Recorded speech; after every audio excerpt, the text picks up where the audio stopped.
Well, it just depends. I mean, I'm a big believer of bringing people along for the ride. So you want Hmm. them growing the same way you are. They want to see the advancement. You want to work on your profitability and bonus them on the profit so they feel like they're an Hmm. owner or they're a partner. Because I think that's important when you just compensate a leader just based on just sales or just dollars, not overall, then they're Yeah. just about that sale thing. And look, sometimes that's okay.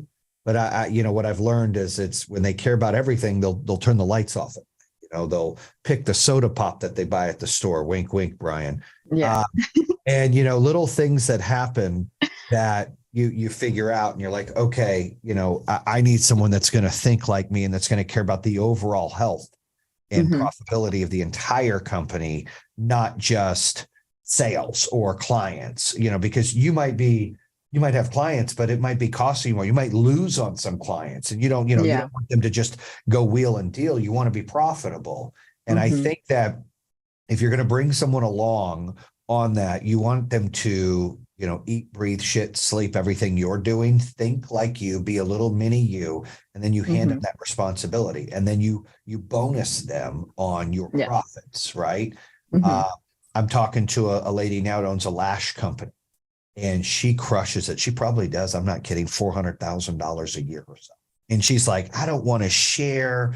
I don't want to add people, but I want to grow. What do I? Right. Sure. She should have been on this call because she's signing Hmm. up. But um, I said, look, can't be greedy. You're going to have to give some of that up. A small piece of a big pie is a lot more than a big piece of a small pie. And you have to be Absolutely. willing to think like that. Okay, I don't mind giving them some of that because I'm going to expand this and it doesn't matter. We all win. And that's what it takes. And so you train that little mini me. I think it's if you get to the point where you're overwhelmed, if you get to Hmm. the point where it's like I don't have enough time to grow my business, I'm too busy managing my business, then you need to Hmm. find someone that you can train ASAP to manage it so you can grow it. Because that's the thing. If you're only managing it, you're not growing it, then you're stagnant. So True. if you're at that Very true. point, then you need to start making that move. And don't Soon. think title is so important, right? So, Hmm. so to some people, different things make people tick. Sometimes it's title, sometimes it's money, sometimes whatever it is, right? Yeah. If you've got that right hand person, you don't need to just pop and make them the CEO. They could be the director of, the VP of, Got it. right? Yeah. And then you Yeah, have that's more room to true. grow because you got to be careful. Once you hand them the key, you can't get it back. Like if you put them at the top of the line, there's nowhere to fucking go. So you Yeah. almost want to ease them up so they have more growth. Because once they get to the top, I tell people like the only place they can go is fucking down.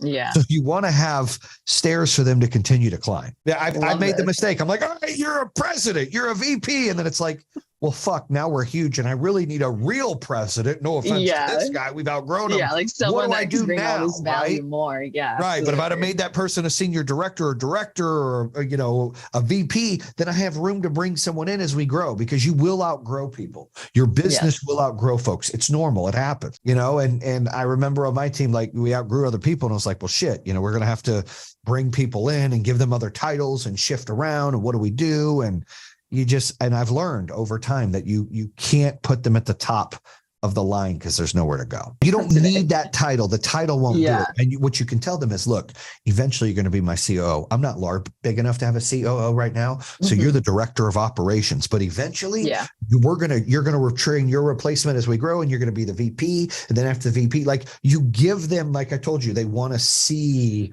where it The can go. They want to growth. see the opportunity. Exactly. Oh, I've got that. Then they get excited and it's not insulting because, they'll understand. You're not, depending if you only got 15 employees, you don't need a COO. You need someone Yeah. managing your operations. If you give them Yeah. that title COO and all of a sudden you get to 1,000 clients and you got 300 or 400 employees, guess what? That person might not have should have been the CEO, and then you're cutting them off, and That's true. that's unfortunate. And I've been there, Hmm. I've done that, and that sucks. Yeah. You got to pay attention to Ooh. that.